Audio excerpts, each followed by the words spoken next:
Hello, everyone. We're broadcasting live from CPAC 2019 at the National Harbor here in Baltimore. And we're going to be speaking with Patrice Onwuka, who's a senior policy analyst with the Independent Women's Forum. She is a political commentator. She's worked in advocacy and communications for more than a decade on women and youth issues. Regular guest on Fox News. She hosts her own blog, New Agenda for Black Women, on Newsmax.com. She's a Caribbean immigrant, proud American citizen. She's a wife and a mother of two boys. Well, Patrice, welcome to the Conservative Commandos radio show. Thank you so much. It's good to be here in person. Absolutely, yes. Well, thank you so much. Well, listen, with everything going around, I want to ask you a few questions here, basically. One of which is, one of the top, so it's women and the wall. Yes. Where does that breakdown occur? And is it segmented along sort of, let's say, ethnic lines?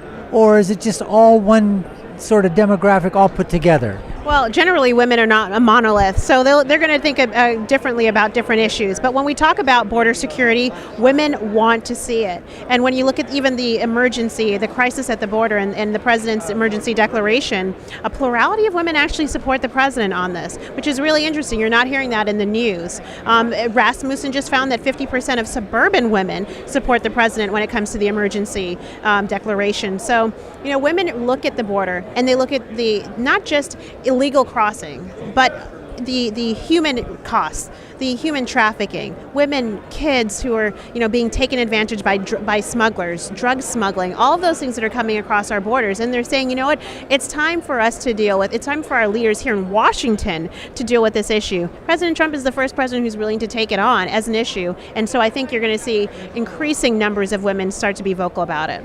Well, that's great. Well, one of the things that we're also talking about is that it's the angel moms that have suffered. And these are basically, I would say, this is, until it, God forbid it happens to anyone.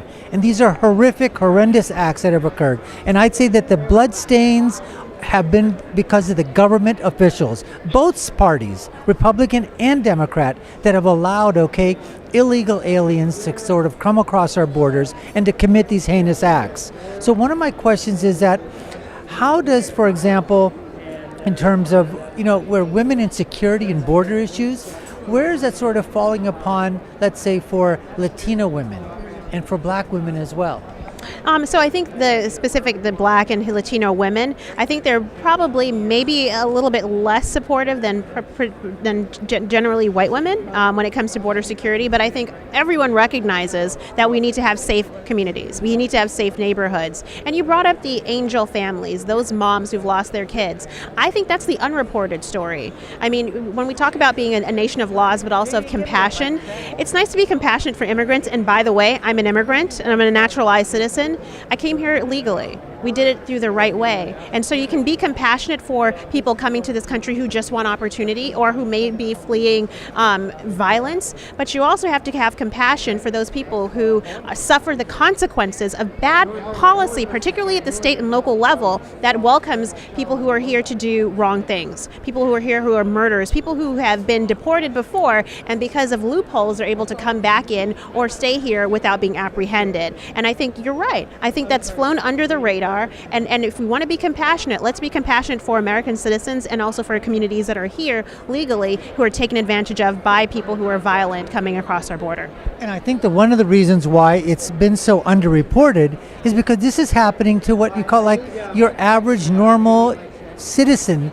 It's happened here. It hasn't happened to somebody, at the higher levels of government. I've always said that if something like this were to have happened to a House of Representative member, a senator, a governor's child or whatever, I think you would have a lot more in terms of that. I mean, do you agree with that? I think that their eyes would certainly be open and it would make national news.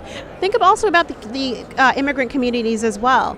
MS-13, we're not too far from Maryland, that's where I live, and gang violence in immigrant communities is on the rise. But unfortunately, when you have illegal immigrants who are also gang members, they're taking advantage of the people in their own communities. That's no good. Also underreported. So we have to call attention to this. We have to hold our leaders accountable, and it's important that the White House is making this a priority. Well, Patrice, for those out there in our listening and viewing audience, give us an idea. Independent Women's Forum. What are some of the things that you're working on right now, and what are some of the things that Independent Women's Forum, is it just women's issues or is it all issues? You know our tagline, all issues are women's issues. Women don't just care about our bodies, we care about our purses, we care about the wallets. 40% of American households is headed by a woman. She's the primary breadwinner. So we care about taxes, we care about tax refunds, we care about ensuring that we're getting as much out of our paychecks as possible. So at the Independent Women's Forum, we are a collection of women who deal with policy issues, and we help Americans understand what's going on. We dig into the numbers, but we also make it digestible, so you have talking points that you can share with your friends and your neighbors to push back on a lot of the narratives that we see. Everything from pop culture to taxes to tax reform, immigration issues. I personally cover issues related to race as well. The black community is doing fantastic, but you wouldn't believe that. You wouldn't know that if you just watch the news. You hear about Jussie Smollett and the racism of this country. Well, blacks are experiencing historically low unemployment, and thanks to this administration and a Republican-led Congress, we had criminal justice reform. That's going to be transformative at the federal level. So we cover all of these issues and more, and we make it in a way that women will appreciate and be able to share with their other friends and family. Well, speaking of that, you were talking about the Jussie Smollett issue in terms of that. How do you think that that's sort of affected race relations, and also just throwing out the big R or the little r word? I mean, this is something that the left uses all the time.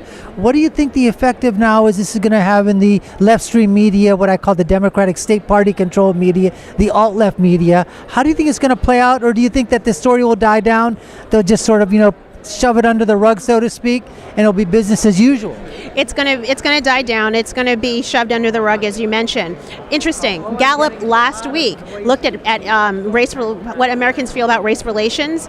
After 9/11, 70% of Americans said it's great. You know what it is today? Maybe 40-50%. And you know what? There's some inflection points. Black Lives Matter. And then the rise of President Trump. So it's that narrative that America is oppressive and racist to black people. Well, hello.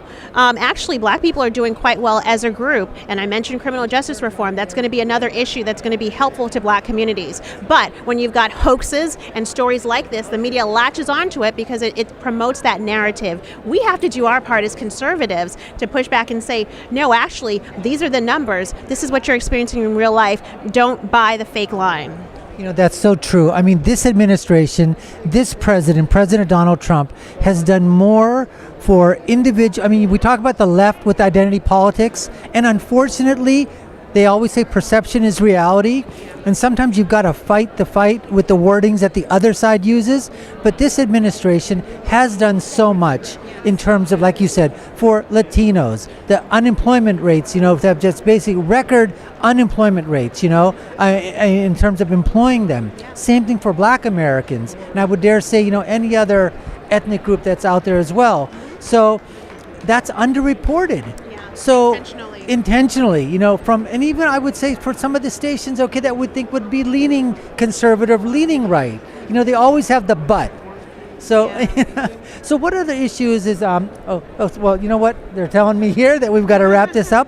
So tell us, Patrice, how can our viewers sort of follow your work and follow the work of the Independent Women's Forum? Absolutely. So if you're on Twitter, at IWF. Go online at iwf.org to our website. And if you're interested in the stuff I put out, on Twitter, follow me at Patrice Pinkfile. But, I'm writing about this stuff every day, trying to educate Americans and help them understand what's really going on. Patrice, thank you so much for being a guest here at Conservative Commandos Radio Show. Thanks so much, okay? Terrific. Thank you. And this is Dr. Nasser Sheikh, part of the Conservative Commandos Radio Show, doing our live report here from CPAC 2019. And we'll take it away for a couple of sponsors, and we'll be right back. Thanks so much. Have you been leasing a property for your business or renting storage space? Are you tired of paying rent year after year? Call the experts at General Steel to own a building at up to 30% off now. I'd been renting a building and paying someone else's mortgage, but General Steel showed me how I could own a space tailored to the needs of my business and for less than renting. Call General Steel now at the number on your screen for our current building specials and to price your metal building system today. My building's the dream I've had since finishing my house 14 years ago. I've been using it for a garage, workshop, and storage area for my tools and equipment, and I can't believe how great it turned out. The economy is improving and the price of steel is expected to rise. Stop waiting. It could cost you thousands. Call General Steel now to see how you can own for less than you thought. Stop waiting to start your business or expand your operation. Call General Steel now. Call 877-484-7002. Everybody wants cheap airfare, but where do you find it? You call low-cost airlines. Their prices are direct from the airlines, and they're so low you can't find these fares published anywhere. They specialize in cheap flights, discount hotel rooms, cheap car rental rates, and great package deals anywhere around the world. Wherever you want to go, they can help you get there cheaply and with a best price guarantee. If you want the lowest prices on your airline tickets or other travel services, call now. That's right, call. That's the only way to get these rates. Experts are standing by 24/7 to get you the cheapest airfare and hotel rates available. So don't wait. Call right now for the lowest travel prices anywhere and for great last-minute travel deals too. Call 888-431-0562. That's 888-431-0562. 888-431-0562. 888-431-0562. Friend, do you remember when it felt good to withdraw your cash from the bank to expand a business, go on vacation, or buy a new car? Well, today, withdrawing your own cash has become a very risky business, according to The Secret War, a shocking new research report. I just read it. And folks, I was amazed to learn why banks are now required to spy on us for the government and then report any suspicious or unusual behavior. I suggest you get The Secret War free. Just call the number on the screen, no charge, from the folks at Swiss America, and get this. Did you know simply spending cash today may be enough to have you branded as a potential criminal?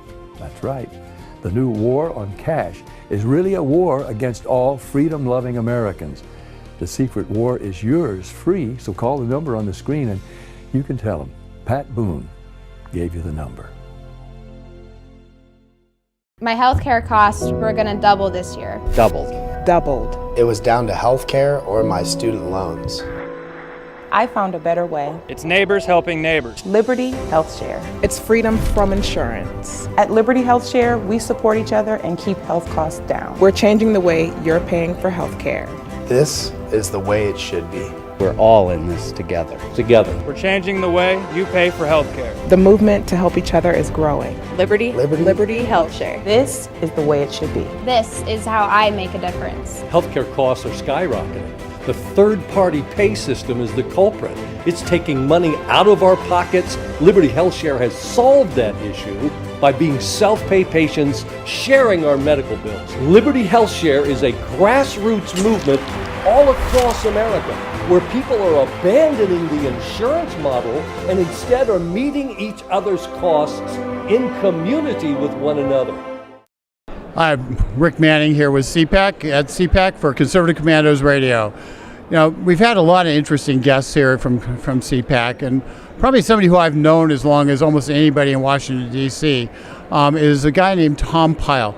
Tom has been one of the top people in terms of knowing what's really going on natural resource issues, on energy issues, and even though he's a Yankee fan, he is in fact a really good guy. So what I wanted to do is I wanted to interview Tom here briefly just to talk a little bit about some of the energy issues that are confronting our country, including the Green New Deal, which has been proposed by CHAOC in the House of Representatives. Tom, what do you have to say? Making American energy great again. It's been really nice to be here with all the folks in the real world and exciting speakers, and I'm speaking at a panel a little bit later on the very issue of energy production on federal lands and how we got to get the federal lands back in the game. And Donald Trump's really doing a good job on that. But it sounds like all the thunder in the room has been AOC's Green New Deal. So, it's a great deal for everyone if you want to spend tens of thousands of dollars more for your energy, for your transportation, for just about anything we do. So it's a nightmare. Well, one of the things that's particularly interesting is we've reached a stage where we are getting it to being energy dominant. We've sat there and we've talked about the dream of being able to not be reliant on foreign energy, not being reliant on being net importers of energy, and yet we are approaching that point where America will be self-reliant on energy. A dream that was set up in 1973 when we had the whole OPEC oil crisis.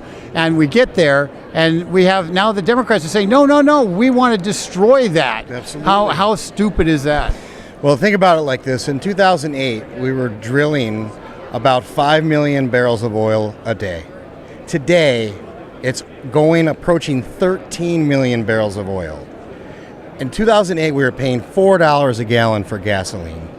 Our oil was about $150 a barrel. Today, it depends on where you live, but you could be spending anywhere between $2 and $2.50 a gallon.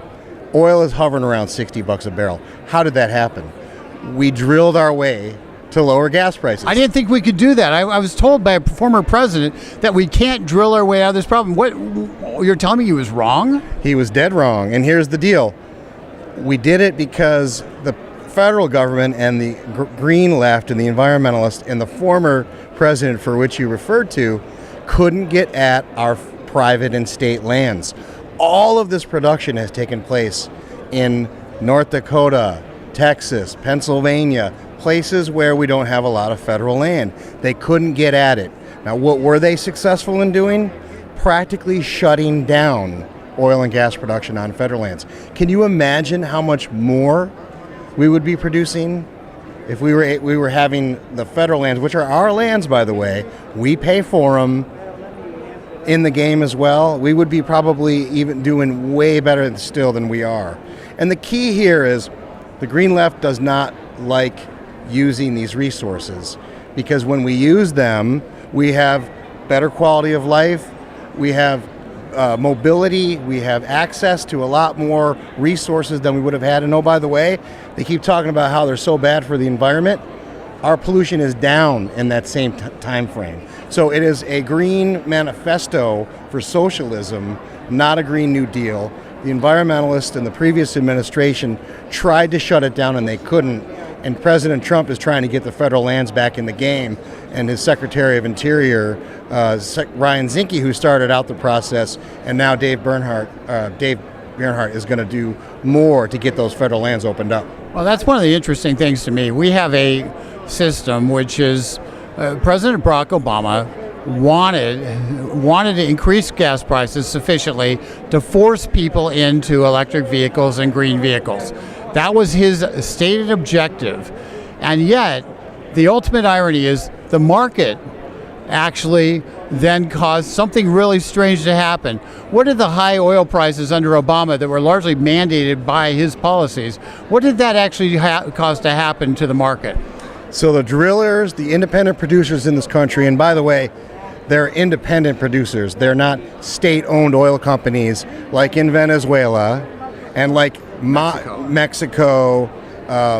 They forced them to innovate, forced them to cut costs, accelerated the technology that enabled this energy renaissance that we're enjoying today. And you know what else it's doing? It is taking power away from tyrants, literally, because now we're not only producing enough energy here at home and working on connecting our northern neighbors in Canada, which, by the way, we're still trying to build the Keystone Pipeline, if you can believe that. Unbelievable, yeah. But we're now exporting these resources in places where countries were under the gun or under the thumb of Vladimir Putin, for example. Well, and that's the most interesting part of this. President Trump went to Europe and he demanded that the Germans stop being dependent upon oil from Vladimir Putin and natural gas from Vladimir Putin. What most people didn't realize is that Western Europe was almost totally at the mercy of Russia because of their dependence on natural gas, because they destroyed their capacity to burn coal. And so they're natural gas dependent, which meant they were dependent upon Putin. What did Donald Trump tell them, and what ended up happening? He chastised them. He basically said, why are you approving a deal to build a pipeline, a gas pipeline from Russia to Germany? He said to them, look, you guys are finger wagging me about not being in the Paris Agreement, and at the same time, your electricity prices have doubled in Germany, and your emissions haven't gone down. Right. So it's all this virtue signaling from Europe. Meanwhile, Donald Trump is making common sense decisions to allow our energy producers to lower the cost of these resources for us and for our families. And also, by the way, lift millions out of poverty around the world, because when we export affordable gas, we electrify places like Africa, India, and China, and other places. And they're using our energy to do that, and we're lifting them out of poverty at the same time. Well, that is true. Energy poverty is probably the greatest driver for poverty around the world, because if you don't have the ability to actually have machinery run to be able to feed your people, you're stuck at a subsistence level. And the people who are the socialists from the left, who are your green energy people, they make a decision every day that they would rather have people starve than actually be wealthy and have an opportunity to thrive with real energy, with natural gas, oil, and coal. One quick point about the Green New Deal. It's absolutely unnecessary, we know that. It would cost trillions of dollars. Some estimates are in the $90+ trillion. It's all this sort of socialist wish list stuff, universal health care, labor agreements. You can guaranteed wage even if you're unwilling or unable to work. But the thing about it is, it's immoral. It's immoral because the very people that AOC and her friends are claiming to want to help are the ones who are going to get hurt the most by this type of stuff, because they pay more as a percentage of their income than people who are wealthy and people who live in the big cities, for example. So it's a war on rural America. It's a war on the frontline communities that they claim to be wanting to protect. It's absolutely immoral, and literally the outcome is ultimately Venezuela. Yeah, it is a war on the poor, and the fact is, the one thing the left can't afford is for the poor to actually get wealthy, be able to not need government assistance, and to be able to be successful without government subsidies for oil and gas. So, for 15 seconds, can you wrap it up for us? Yes. President Trump has done more in his short time in office than the previous 3 presidents combined, including the Bushes, on these issues. We've got to keep fighting and supporting him, and we got to push back against this socialism garbage that the candidates that are running in 2020 on the Democratic left are gonna be running on. And how would they find out more about you? AmericanEnergyAlliance.org. Come join us. AmericanEnergyAlliance.org. Tom Pyle, thank you very much. I'm Rick Manning with Conservative Commandos Radio. Thank you for being here with us from CPAC. We'll have another great guest coming right up. AM/FM 24/7 Roku channel broadcasts all of our shows on demand. To ensure reliability, we store and stream our content on the same servers as Netflix and Amazon. Our Roku channel is free to use, and anyone owning one of the more than 10 million Roku devices can watch our channel at no cost whatsoever. If you have a television show or are thinking about producing a show, you can be a part of AM/FM 24/7's Roku channel. Watch our great shows on your Roku device. It's free and more reliable than cable TV. Are you stuck with a timeshare? Did you attend the presentation and were seduced and enticed into buying that great vacation and investment? Now you're in the terrible position of trying to figure out a way to get out of that mess. You're not alone. For over 15 years, BuyYourTimeshare.com has been helping people like yourself get out of timeshare ownership.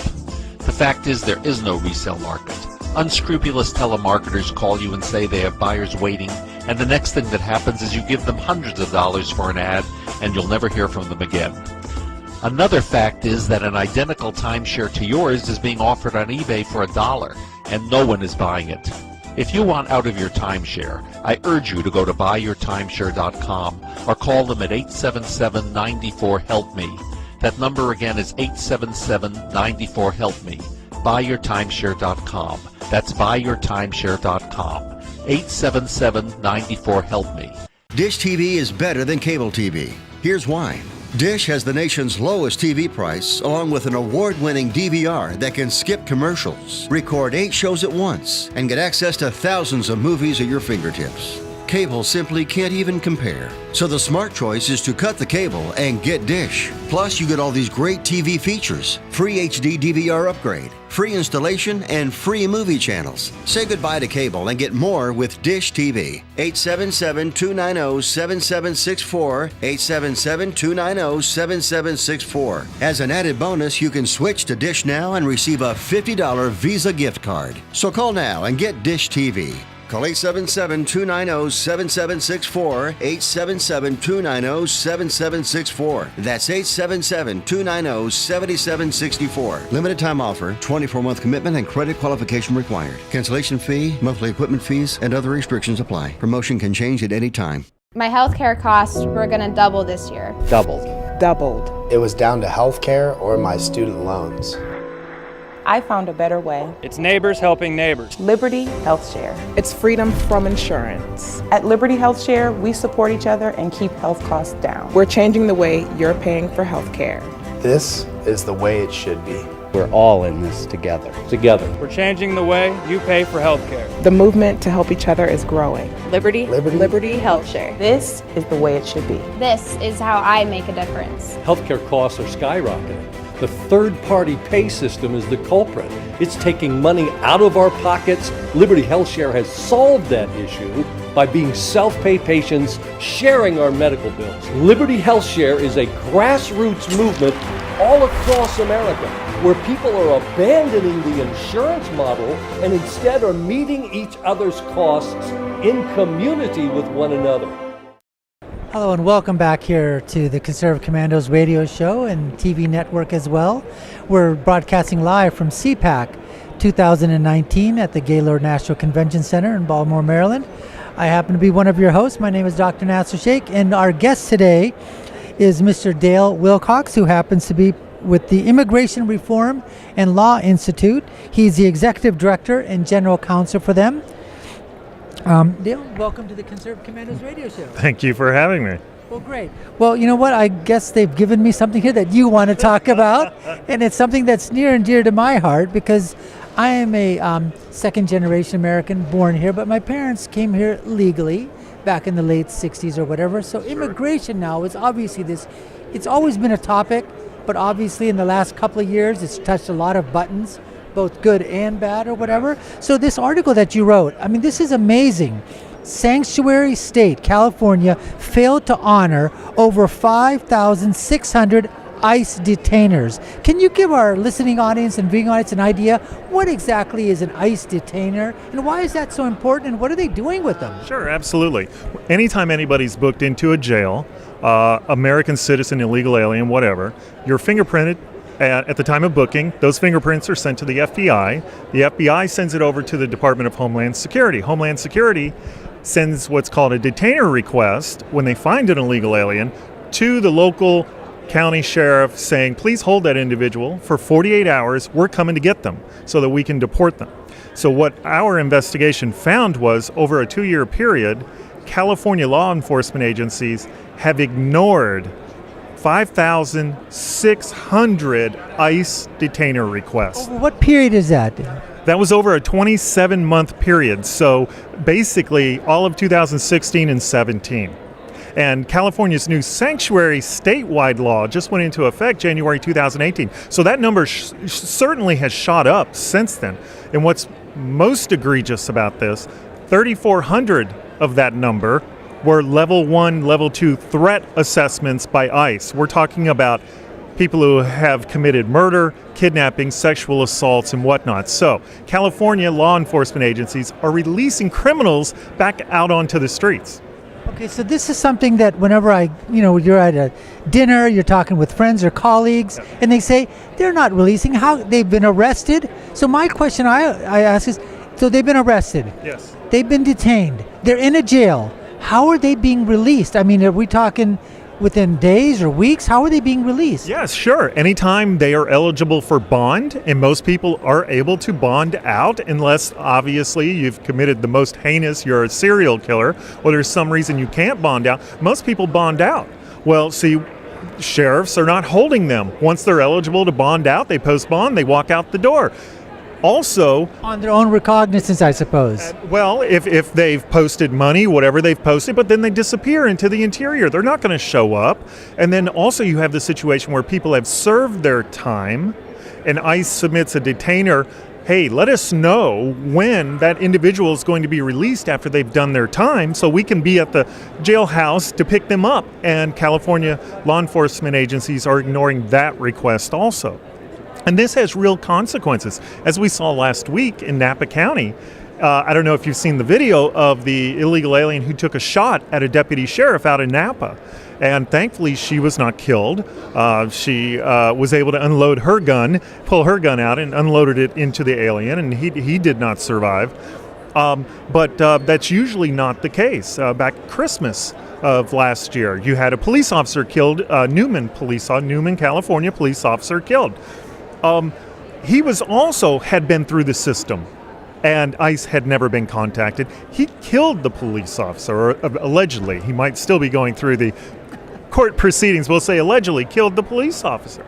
So this has real consequences. The Napa Valley case I had mentioned, that individual, 4 detainer requests, 4 separate times he was arrested for various crimes. 4 detainers were issued on him over the years, and California law enforcement agencies ignored those detainers. And in fact, he had been deported 3 times in the past. So this sanctuary... Let me get this straight. This person that with 4 times he's been arrested. So did he have to... He was arrested on 4 different occasions. Yes. Each occasion he somehow posted bail or bonded? Yeah, or served his time. Served his time. And got out and was released back out into the community to harm other people. Some of the charges against him were assault on a police officer. I believe there was an alcohol-related charge. This is absurd. It has real-world consequences, these sanctuary policies. They're dangerous. They're not compassionate. They're not humane. People are losing their lives.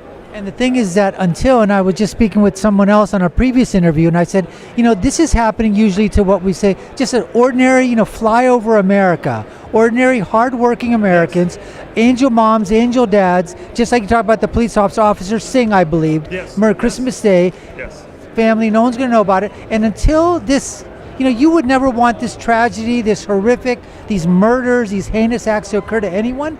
But sometimes you think about it and goes, it hasn't touched the people who are making the laws. It's the ones who are making the laws, and it's affecting everybody else. So give us an idea. This is just in California. Yes. Do you have any statistics for other states? Oh, yes. We have more information that we will be releasing. Here recently, we released on just one county in New Jersey, Middlesex. 92 detainers ignored in a 2-year period, and one of those detainers was for an individual who subsequently went to Missouri and allegedly, still the trial is still proceeding, killed 3 people. So this is happening all over the United States. You hear these stories over and over again. The left-stream media, what I call the Democratic State Party-controlled media, the all-left media, they don't report it. It just, unless it makes some national news network or whatever, and then even then they downplay it. So one of the things I'd like to ask you, Dale, is that you hear this story all the time that's being reported that sanctuary cities, they are actually safer than non-sanctuary cities. Is that a fallacy? Oh, absolutely, it's a fallacy. And in fact, Kate Steinle, do you remember that case where Kate Steinle was killed by an illegal alien who had stolen a gun from a federal agent? He stated to police, I went to San Francisco because I knew they were a sanctuary city.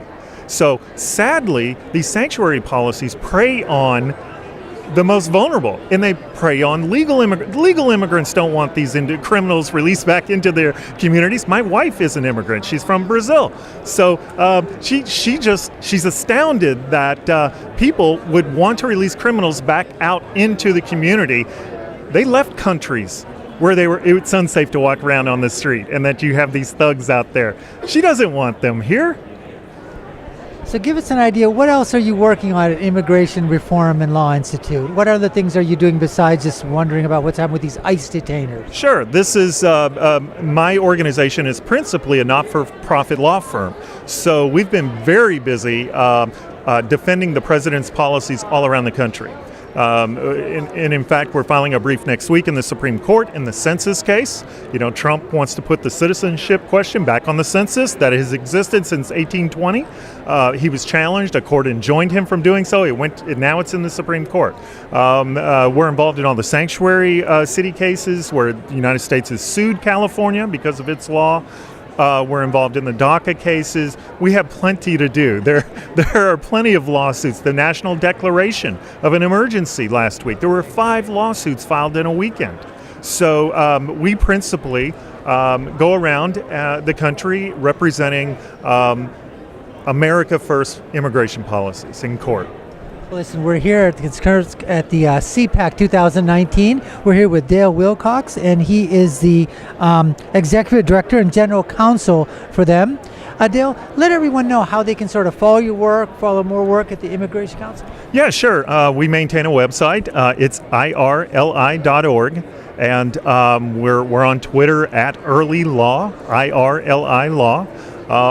And we would be glad to hear from people, and we would appreciate your support. Great. Thanks so much. This is Dr. Nasser Sheikh here. We're at CPAC at 2019 with our guest here, Dale Wilcox. We'll be right back after these words from our sponsor. I saw voter fraud with my own eyes. Now, people say, why didn't you report it to the authorities? Well, they were the ones doing it. The integrity of one man, one vote doesn't apply at the Texas state legislature. There is no way to know if your representatives are voting for themselves. Department, a Republican reaches back to vote for Democrat Oliveira. Democrat Matt Reynolds votes for Republican England. 2 out of 3 voters nationwide believe that voter fraud is a serious problem in the U.S. today. The process is rigged. Both sides of the aisle are guilty. Florida now has to tell the Department of Justice whether the state will comply with DOJ's demand to stop purging thousands of people from its voter rolls. We have the sloppiest election system of any industrialized democracy. Philadelphia flagged 50,000 duplicate registrations, so just think how many more slipped through. It's almost impossible to detect. How do you get caught? You only get caught if you confess. Election corruption is deeply embedded in America. Quote, election fraud is a crime that usually pays, unquote, writes Tracy Campbell in his book, Deliver the Vote, A History of Election Fraud, an American political tradition from 1742 to 2004.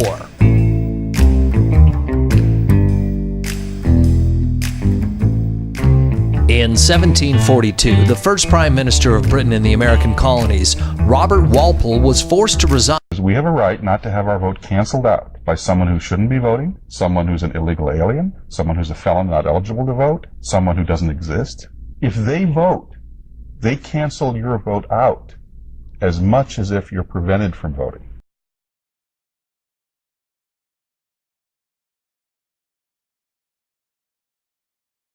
If this is going to be fixed, it's going to have to be a citizen effort. It comes down to, it's the same old question, if not now, when? If not us, then who? This is huge. This is about the democracy and the principles of the United States of America. People say, but why you? Why you? Why not? And if it starts with a fireman, if it starts with a sanitation worker, if it starts with a teacher or a nurse or a caretaker of the elderly, then so be it. It's got to start somewhere. But it's time we come together and fix this problem once and for all. There is no serious person out there who would suggest somehow that you could even rig America's elections. To say that it doesn't exist is an outright lie.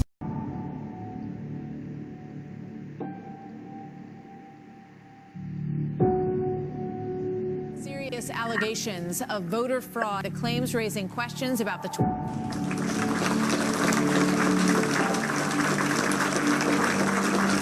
Commerce Secretary Ron Brown and 32 others were on a military plane that crashed today in a violent storm. There are no known survivors at this time. The U.S. Army was funded by the evil entity. I saw voter fraud with my own eyes. To say that it doesn't exist is an outright lie. The process is rigged.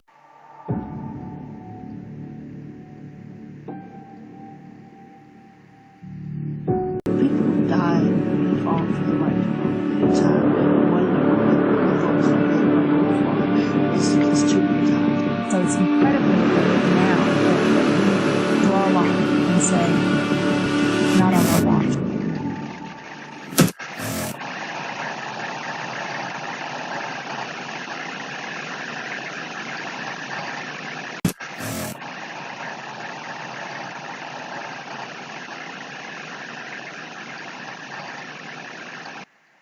My healthcare costs were going to double this year. Doubled.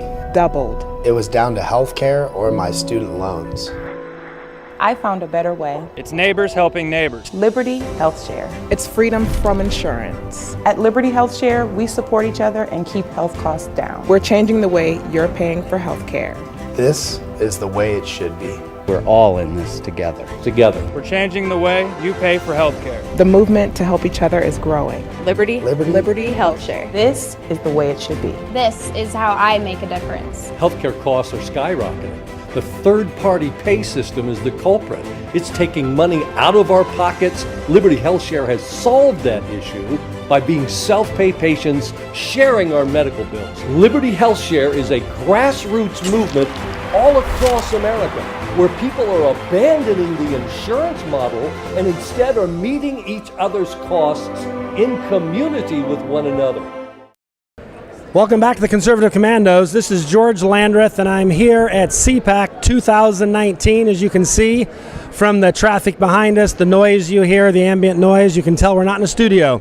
And I am here with a friend of freedom and liberty and free markets, my good friend Charles Sauer. I call him Charlie, but you should call him Charles. So anyhow, he is the president and the founder of the Market Institute, and we're real excited to have him on the show. Charlie, I want to talk with you a little bit about drug prices. One of the promises that we've been told, of course, is this administration wants to lower drug prices. It's hard to argue with that as a goal. Yep. There's ways to do that are consistent with liberty and markets, and there's ways not to. Let's have a little conversation about that issue. I think there's really there's two things that the Trump administration's doing right now, and I think one is very good and one is really troublesome. So let's start off with the good, because I think that's important.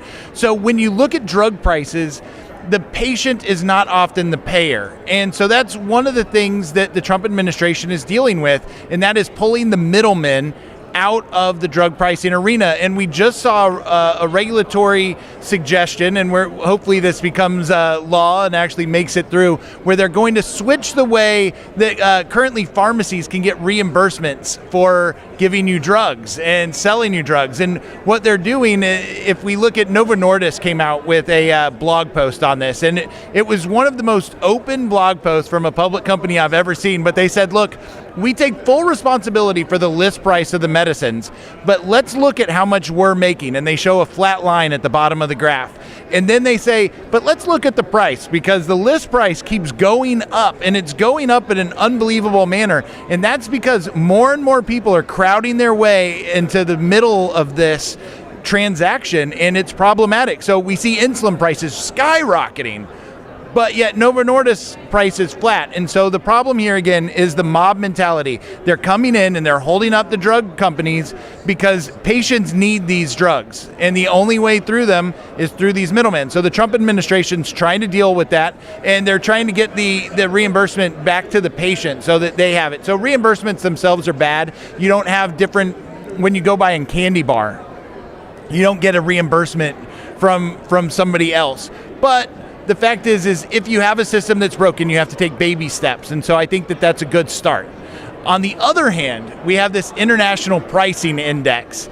And what the Trump administration wants to do there is actually import prices from socialist countries and use those prices as an index here. That's not a good system under any economy, and especially in the U.S. when we have a President Trump who's really been pursuing good free market policies. Importing socialism isn't where we want to go. That makes perfect sense. Let me just give you a little scenario. Let's assume that after this interview, we both got to the parking lot, and I stick a gun in your ribs, and I say, I want your car.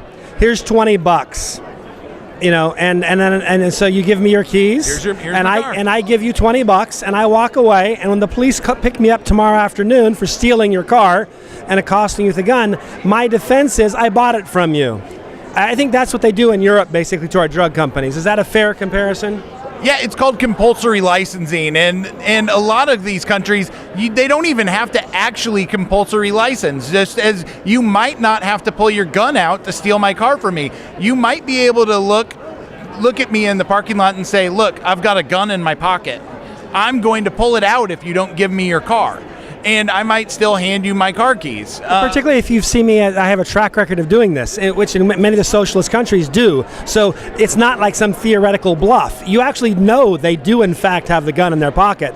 They just haven't pulled it out yet. They not only have the gun in their pocket, and they've done the compulsory licensing, which means that they have less research and development. All of the new drugs come from the U.S., but then they also get the drugs after the U.S. The fact is the higher the price you pay for drugs, the sooner you get the drugs in the country. And we have numbers that show that, and it just makes sense. The people that are paying the most get it the earliest. And so, I think that we can feel that drug prices are high in our pocketbook sometimes, but like my family, we have a member of my family is currently getting a very expensive drug, but it's helped her lifestyle out immensely. She used to only be able to go 3 days without getting a migraine headache, a debilitating migraine headache. She's now gone 14 on the latest biologic. That's life-changing for what it is. I don't know how much we would be willing to pay for that drug, but it's a lot of money. Makes sense. I do think there's a moral issue when you steal someone's stuff. Like if someone told me, why shouldn't I go steal your car? You got a nice car. I like your car. I wish it was my car. Why should I restrain myself and not do that? Answer is, I think I learned from my mom when I was little. It's wrong. But let's talk beyond whether it's wrong or not.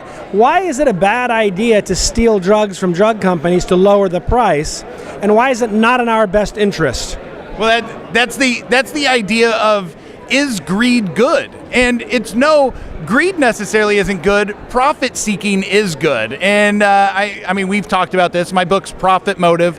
I think that you need to keep profit motive in mind. If you steal something this time, we go out in the parking lot and you steal my car because you like it, we work together on other things. The odds that I'm going to walk out into the parking lot again with you are very low. And so that's what we need to think about. The odds of, if you steal a drug from a drug company, the odds of them wanting to do more research and bring another drug out next time are lower. And so we actually, if we're greedy about wanting more and more drugs, newer drugs, better medication, what we need to do is pay for that. That's the best way to get more.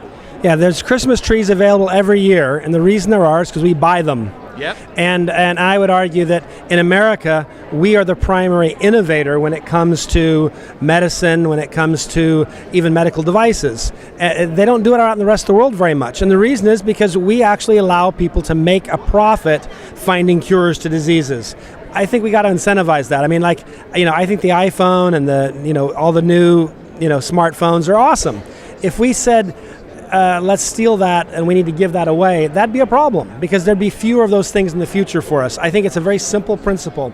The example, going back to the car. Yep. If you knew for a fact that every time you bought a new car, I would show up with my friends and we'd steal it from you, eventually you would either figure out how to avoid being in contact with me, but if I were a government and you couldn't do that, you would stop buying cars. You just say, I'll take the bus. I'll call an Uber. I don't need a car because as soon as I get a car, some clown from the government shows up and takes it. And I think that's, We see this in Washington, D.C., right? People steal bikes. People steal bikes all the time. And so the bikes that you see on the street are usually trash. They're just junk bikes. And that's because people have stopped investing in bikes. So they get the cheapest thing that on two wheels that can possibly get them from point A to B, and then just hope that it's too cheap for somebody to put the effort through in cutting the chain. So, I mean, that's not what we want as an economy. It's not what we want for a healthcare system. And what you're talking about is exactly correct. We need to incentivize investors and entrepreneurs, and we need to release the patient. One of the things that seems to me we can do in free trade agreements is fix this problem, because right now the real problem is that Americans are paying for all the innovation. They're paying for the R&D. What if we were to have free trade agreements that prevented our friends and allies from stealing our stuff and just said, yeah, we're not going to let you steal our stuff anymore, and then they help pay for this stuff too? Yeah, I mean, So when we're talking about trade, I think it starts becoming very tricky from the economist's point of view.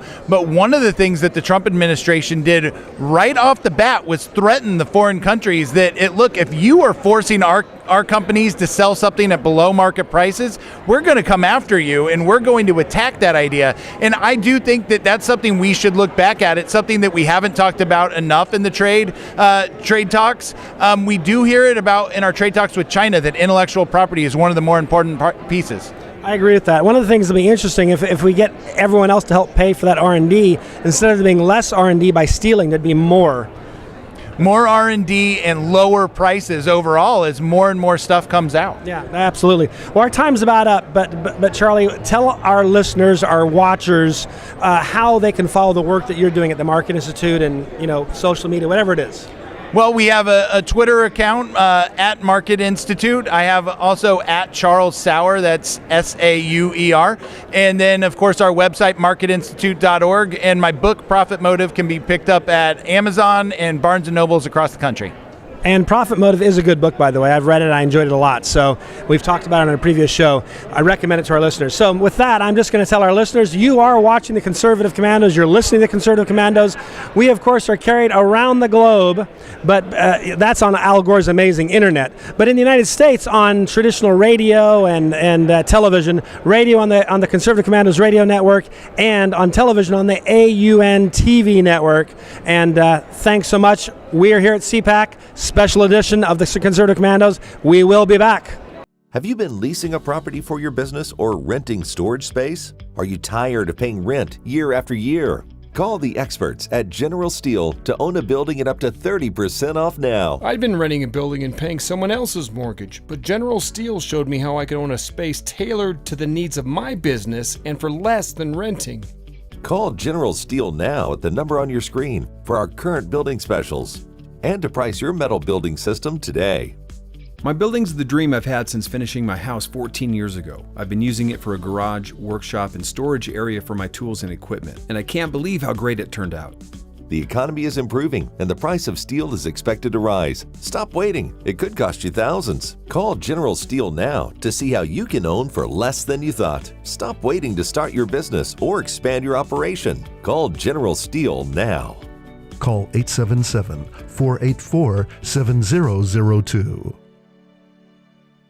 Everybody wants cheap airfare, but where do you find it? You call low-cost airlines. Their prices are direct from the airlines, and they're so low you can't find these fares published anywhere. They specialize in cheap flights, discount hotel rooms, cheap car rental rates, and great package deals anywhere around the world. Wherever you want to go, they can help you get there cheaply and with a best price guarantee. If you want the lowest prices on your airline tickets or other travel services, call now.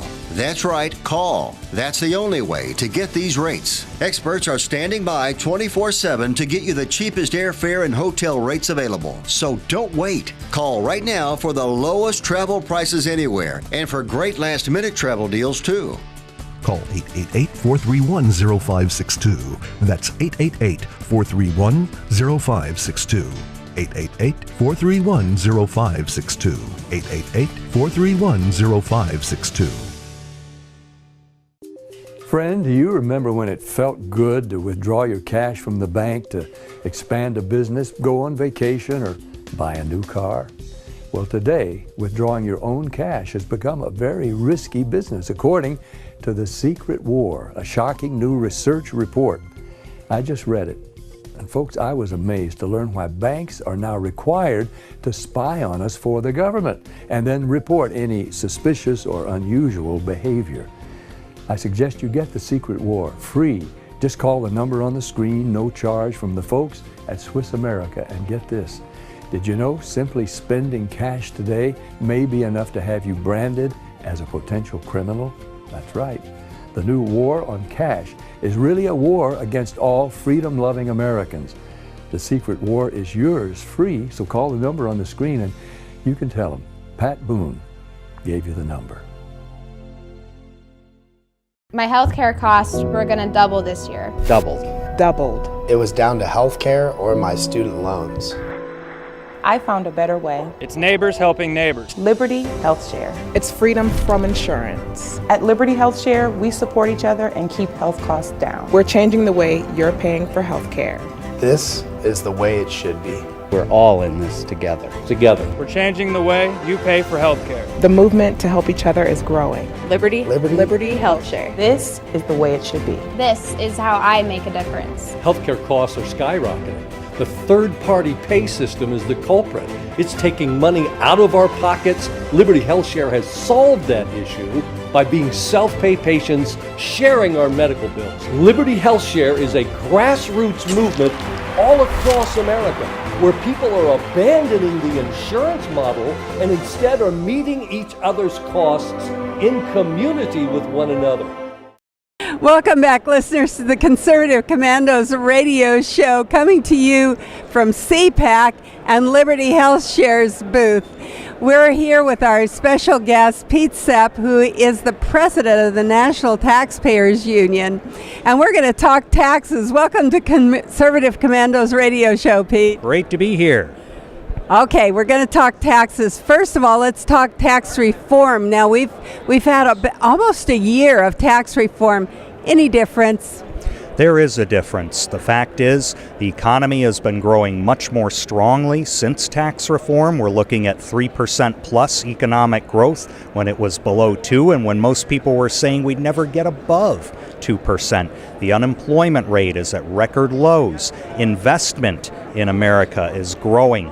Wage growth, real wage growth after inflation, has also been increasing. Not all of these things are directly attributable or solely attributable to tax reform, but it is sure helping. Along with the regulatory reform, we are seeing an economic resurgence in America, provided some of the economists and journalists in the mainstream media don't talk ourselves out of the recovery and into a recession. That's kind of the good news that we're trying to spread here, that tax reform has provided the basis for long-term economic growth. Sure, some companies have been issuing bonuses to their employees thanks to tax reform. We're seeing some of the short-term economic gains, but what's important is fundamentally, the way we do business internationally is going to change because we now have a tax code that's more competitive. The way we do business domestically is going to change because there's a lower burden on individuals and businesses, especially small businesses. Those things are going to pay off in the long run, not just the short run. Well, I know we feel it in Nevada. I can tell that we're having an economic boom in Nevada, and it's because even starting wages now it's common to get $22 an hour, $20 an hour, and you don't have to have a college education or past experience. That it's a real difference, and the value of my home has gone up double since 2016. So we're feeling that economic boost in Nevada, and what happens? We elect guys that don't believe in tax reform. Yeah, that's going to be a problem. We need to be sure we preserve the gains that we've won. If you look at most legislation moving through the House of Representatives that has a major price tag, you name it, Medicare for all, well, that's a big one, but there are all kinds of changes to the health care system, housing, subsidization. Most of them are paid for, in other words, made revenue neutral by raising taxes, rolling back the Tax Cuts and Jobs Act that passed in 2017. In many cases, they're using the same proposal for rolling back taxes to fund 4 or 5 different things. So that's being disingenuous to start. Our task is to make sure that we tell the good news about tax reform so that we don't get into a situation where people say, well, what does it matter if we raise the rate another 1%, 2, 3, 4, and suddenly we find ourselves in a terribly uncompetitive situation. Well, let's talk about some of the states that have gone to the dark side when it comes to tax reform, where they're taxing and overtaxing, well, what we would call overtaxing. What's going on in their economies? Well, you see some states like New York and just last week, Connecticut, for example, whose governor came out with a tremendously destructive budget. When you think of the fact Connecticut, until 1990-91, didn't even have a statewide income tax. They imposed it and said, we promise this is going to fix our fiscal problems. Well, 30 years later, now Connecticut is staring at a pension crisis, a bankruptcy of many of its cities, bankruptcy of the state because they're overborrowed, high tax burdens in other areas like sales taxes, property taxes that are chasing people out. And now the governor there, Lamont, who just came into office, is saying, don't worry, we just need a few more taxes and prosperity will be around the corner. They're even taxing sugary beverages, saying this is for the health of Connecticut residents. Well, it hasn't worked in places like Chicago or Philadelphia. It's not going to work statewide in Connecticut. They're going to learn some bad lessons. The fact is, when you look at all of the studies like Rich States, Poor States, Art Laffer's research, people in this country are moving south and west to pursue economic opportunity. A big reason for that is tax burdens. They are lower. They tend to be lower when you go south and west in the United States until you get past the Rockies and hit California. I was going to say that doesn't apply to California. I know we've been getting a lot of California refugees precisely because of the tax policy, and other policies in California, but the tax policy there is really almost tyrannical. Yes. And we were talking about tax policy, I guess, in Nevada. We have the 2/3 rule that you can't pass a tax or fee increase unless you have the vote of both houses, 2/3 of both houses. That's a super majority, and it really keeps the majority from tyrannizing the minority in a lot of ways. So talk to me about these supermajority tax proposals. Are there any in any other states? Yeah, there was a big one that passed in the last election in Florida, requiring a 2/3 supermajority vote of the people to increase taxes and create new taxes. That is a fantastic protection, on top of the fact that Florida doesn't have an income tax, much like Nevada, and you have a lot going for that state. The fact is, Florida, Texas, another state without an income tax, they're attracting residents, and with those residents, they're attracting talent, new businesses, economic growth, increases in property values. You know, that's the way you want to raise taxes. If a government needs revenue, they need not raise tax rates. They need to create more taxpayers, more prosperity. And that's what Florida, Texas, and now Nevada are doing. Well, I'd hope Nevada would do that. But you know, when you get your legislature in the hands of people that tax more, that's what they believe is tax them more.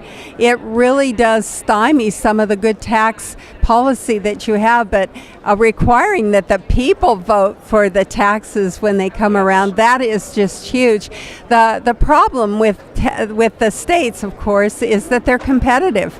Yes. And that tax rate and tax policy really has a lot to do with the competitions within the state. Talk about that a little bit. It certainly does. I mean, if you start pairing states or regions, you realize which ones are prospering and which ones aren't. Sure, there are many factors, but taxes, that's a big factor. Look at Illinois, which has been in the throes of a pension crisis as well as repeated tax increases. They just defeated a major increase in the gasoline tax thanks to the efforts of activists there, but now the governor is back. He wants to create a graduated income tax where they now have a flat tax. Residents have already been fleeing to Indiana and Wisconsin and Missouri for better tax climate. Now that exodus is going to increase. Think of other pairs. You've got New Hampshire and Massachusetts. People are going to New Hampshire instead of Massachusetts. Again, they've made great efforts in Massachusetts to limit property taxes, but there's always a challenge in keeping that state on track. Look at Texas versus Louisiana. Look at Florida versus the states to its north. Look at North Carolina and South Carolina. North Carolina's reformed its income and corporate tax systems. Their voters put in a cap on their income tax rate in the last election. South Carolina's going to fall behind as a result if they don't do something to remain competitive. Well, we've certainly, as I said, seen the exodus from California to Nevada, so it really does happen. And so, as you said, you create more taxpayers. Well, we got their taxpayers is what happened. Yeah. So what's on the agenda for the National Taxpayers Union? We want to tell our listeners how they can get in touch with you, how they can follow you, what they can expect from the National Taxpayers Union. Well, in addition to defending the tax cuts we've just won, we need to push harder on spending restraint. Not even President Trump mentioned the national debt in his State of the Union speech. We have to work on getting our budget back into balance, not by raising taxes, but by reducing spending. We also have IRS reform on tap. That actually passed the House of Representatives unanimously last year, providing more audit safeguards and updates to the agency's customer service. We think we can have another go at it this year. Even the Democratic chairman of the Ways and Means Committee has said the timing is right. We're going to do it. So where can we find you? At NTU, our initials for National Taxpayers Union, NTU.org. NTU.org. Pete Sepp, thank you so much for being our guest here on Conservative Commandos radio show. My pleasure. And you have been listening to the Conservative Commandos radio show with our guest, Pete Sepp. We will be right back after these short messages. AM/FM 24/7 Roku channel broadcasts all of our shows on demand. To ensure reliability, we store and stream our content on the same servers as Netflix and Amazon. Our Roku channel is free to use, and anyone owning one of the more than 10 million Roku devices can watch our channel at no cost whatsoever. If you have a television show or are thinking about producing a show, you can be a part of AM/FM 24/7's Roku channel. Watch our great shows on your Roku device. It's free and more reliable than cable TV. Are you stuck with a timeshare? Did you attend the presentation and were seduced and enticed into buying that great vacation and investment? Now you're in the terrible position of trying to figure out a way to get out of that mess. You're not alone. For over 15 years, BuyYourTimeshare.com has been helping people like yourself get out of timeshare ownership. The fact is there is no resale market. Unscrupulous telemarketers call you and say they have buyers waiting, and the next thing that happens is you give them hundreds of dollars for an ad, and you'll never hear from them again. Another fact is that an identical timeshare to yours is being offered on eBay for $1, and no one is buying it. If you want out of your timeshare, I urge you to go to BuyYourTimeshare.com or call them at 877-94-HELP-ME. That number again is 877-94-HELP-ME. BuyYourTimeshare.com. That's BuyYourTimeshare.com. 877-94-HELP-ME. Dish TV is better than cable TV. Here's why. Dish has the nation's lowest TV price, along with an award-winning DVR that can skip commercials, record 8 shows at once, and get access to thousands of movies at your fingertips. Cable simply can't even compare. So the smart choice is to cut the cable and get Dish. Plus, you get all these great TV features, free HD DVR upgrade, free installation, and free movie channels. Say goodbye to cable and get more with Dish TV. 877-290-7764, 877-290-7764. As an added bonus, you can switch to Dish now and receive a $50 Visa gift card. So call now and get Dish TV. Call 877-290-7764, 877-290-7764. That's 877-290-7764. Limited time offer, 24-month commitment and credit qualification required. Cancellation fee, monthly equipment fees, and other restrictions apply. Promotion can change at any time. My healthcare costs were going to double this year. Doubled. It was down to healthcare or my student loans. I found a better way. It's neighbors helping neighbors. Liberty Health Share. It's freedom from insurance. At Liberty Health Share, we support each other and keep health costs down. We're changing the way you're paying for health care. This is the way it should be. We're all in this together. We're changing the way you pay for health care. The movement to help each other is growing. Liberty Health Share. This is the way it should be. This is how I make a difference. Healthcare costs are skyrocketing. The third-party pay system is the culprit. It's taking money out of our pockets. Liberty HealthShare has solved that issue by being self-pay patients sharing our medical bills. Liberty HealthShare is a grassroots movement all across America where people are abandoning the insurance model and instead are meeting each other's costs in community with one another.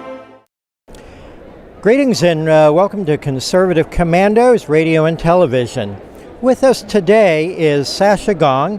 Sasha is a journalist, a humanitarian, and a former political prisoner in communist China. Sasha, welcome aboard Conservative Commandos. Tell us a little bit about your background and what led you to where you are today. Thank you so much, and thanks everybody. Here's what I came from China to America almost 32 years ago. And when I was in China, I participated in all this political dissident movement, basically write and speak. And for that, it landed me a year in jail. And this was during the Cultural Revolution, right? Yes. So in that case, I'm old. Never in our eyes. Thank you. Mm-hmm. And after that, I went to college in China and I came here. Thanks for the generosity of American people, I got a fellowship. I got a scholarship from Harvard University. I studied at Harvard and I got a PhD there and graduated and taught in various universities. And eventually, I was hired as a Voice of America's China branch director and director China Broadcasting. For one reason is that I started listening to Voice of America when I was 15. And in the first or second interrogation session when I was in jail, the interrogators asked me, "Did you listen to enemy radio?" So of course, Voice of America. I love the radio. It was so great. That's when Voice of America hired me, I felt so honored and I went to work for them.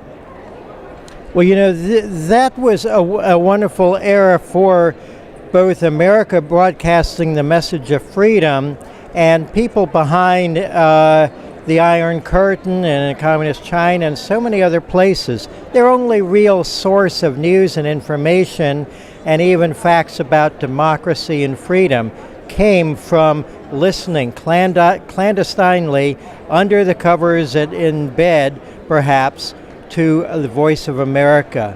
How was that important to you? It was so important, life-changing, let me say. Well, you know, when you live in the darkness, any light will give you hope. Voice of America at that time gave me hope, gave my friends hope. We knew there was a world which was so different from what described by the Communist Party and what's under the communist rule. Was that was hope and that was different. That was freedom mainly. We were so longing for freedom. And Voice of America brought us that, and for that, I'm forever grateful. Absolutely. Now, following the collapse of the Soviet Empire, but not the Chinese Empire, and you know, there's still so many totalitarian countries in the world today: North Korea, Iran, Venezuela, Cuba, and of course China and Russia, and in the Mideast, so many countries that have no freedom of expression. But what's been happening to the principles at Voice of America to broadcast that message? Why is it being tarnished and what can be done about it? And then later on, you'll tell us about a very tragic episode that happened in trying to get the information about, from a Chinese dissident about corruption, what happened there. But start with that. I think, let me say sadly, Voice of America and all the other organizations under Broadcasting Board of Governors, now called United States Agency of Information, is somewhat hijacked by the left media or media personnel. They don't believe in America. They believe America is not such a great country. And in the names of fairness and balance, they want to balance all the pro-American news with anti-America message. So, say in the China field, what now, in the past few years, they always say, if you have an anti-China guest, someone speak anti-China message, you must have a pro-China message. Well, this is beyond the pale. Imagine we're sitting in 1944 and American, broadcasting is giving the message of liberation, of hope and freedom and democracy. And one day there'll be an end to the war in which there will be no Hitler, there will be no Imperial Japan, and those people will have their freedom. And then on that American broadcast, imagine then, but wait, here's the other side. Here's Joe Schmo with the report about why Hitler is a good man. This is, it's a humanitarian crime. It's actually, in a way, we would say that in that way they help the Chinese to weaponize our own media. In that way they turn part of America broadcasting, government-funded broadcasting, into anti-American messaging machine. And I have a big problem with that. China in the past few years, every year they spend billions of dollars for anti-American message. They establish media organizations within the United States and the Western world. And what happens? We help them. We also deliver part of their message. Isn't that tragic? It really is, and indeed, you can go to any, here in Washington, D.C., you can go to any street corner, and it's going to have a news box for the local newspapers, Washington Post, Washington Times, but there's also going to be a free one for China Daily, which is their propaganda rag, and then you can tune on to regular TV and listen to Chinese TV in English, and so forth. Now, we don't have a lot of time in this broadcast. We could probably go for hours. But what happened about a year ago when all of this came to a boil? Actually, it's almost 2 years ago, not even a year ago. Sorry. April 2017, a Chinese billionaire and also an operator in the Chinese espionage system contacted me and asked me to interview him. He was in New York, so his condition was he had to have a live interview so he can deliver his message. But I said I would have a very sort of severe questioning. So what happened is that in the middle of before the broadcasting, the Chinese embassy called Voice of America. The Voice of America management called back and discussed with the Chinese embassy whether or not to broadcast this. And after they talked to the Chinese embassy, they called me, said, hey, let's cancel the interview. I said, no way, we already broadcast, we already promoted, we already told our audience, we have an obligation to our audience. So what happens the next day, in the middle of the broadcasting, they unplugged it in Washington. They unplugged it. Literally pulling the cord. As Soviet style, you're saying the wrong things, they come and pull the cord and maybe shoot the cameraman. But in this case, they pull the cord, censoring this on the orders of the Chinese government.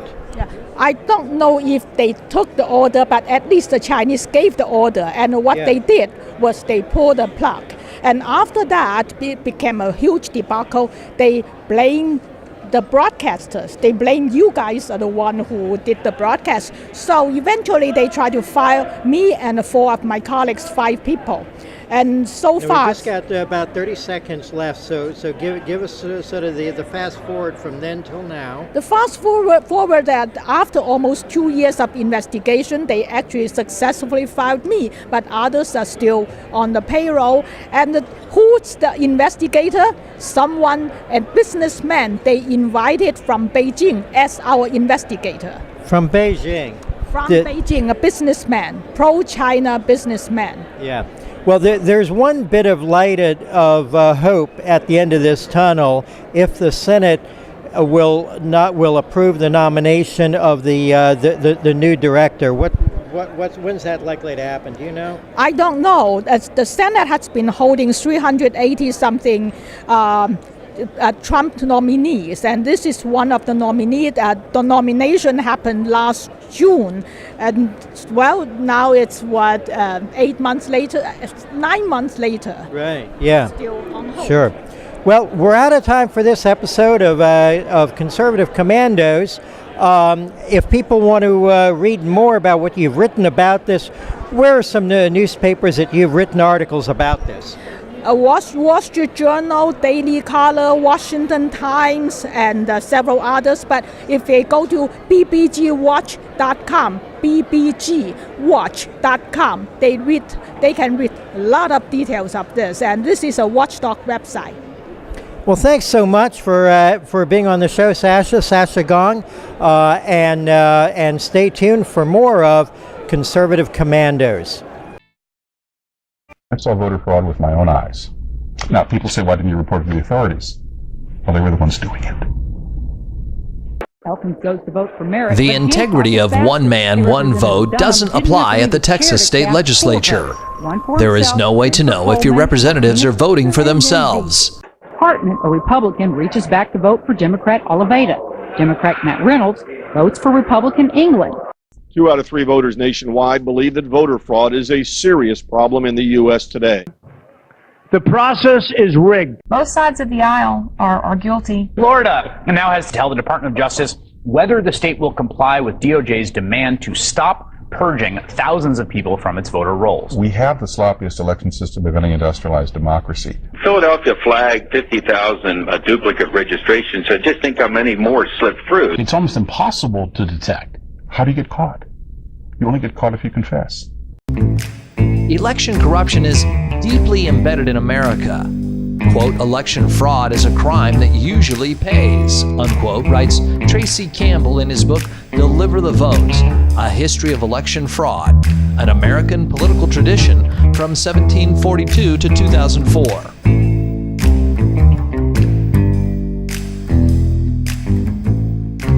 In 1742, the first Prime Minister of Britain in the American colonies, Robert Walpole, was forced to resign. We have a right not to have our vote canceled out by someone who shouldn't be voting, someone who's an illegal alien, someone who's a felon not eligible to vote, someone who doesn't exist.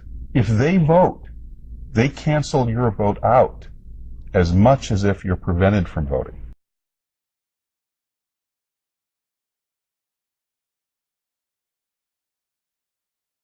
If this is going to be fixed, it's going to have to be a citizen effort. It comes down to, it's the same old question, if not now, when? If not us, then who? This is huge. This is about the democracy and the principles of the United States of America. People say, but why you? Why you? Well, why not? And if it starts with a fireman, if it starts with a sanitation worker, if it starts with a teacher or a nurse or a caretaker of the elderly, then so be it. It's got to start somewhere.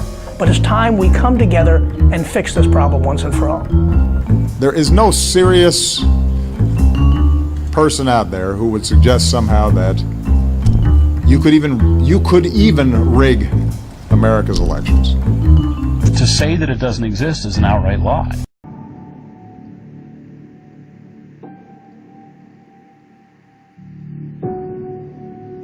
Serious allegations of voter fraud, the claims raising questions about the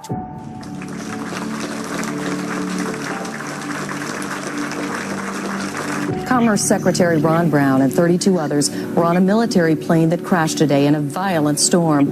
There are no known survivors at this time. The U.S. Army was funded by the evil entity. I saw voter fraud with my own eyes. To say that it doesn't exist is an outright lie. The process is rigged.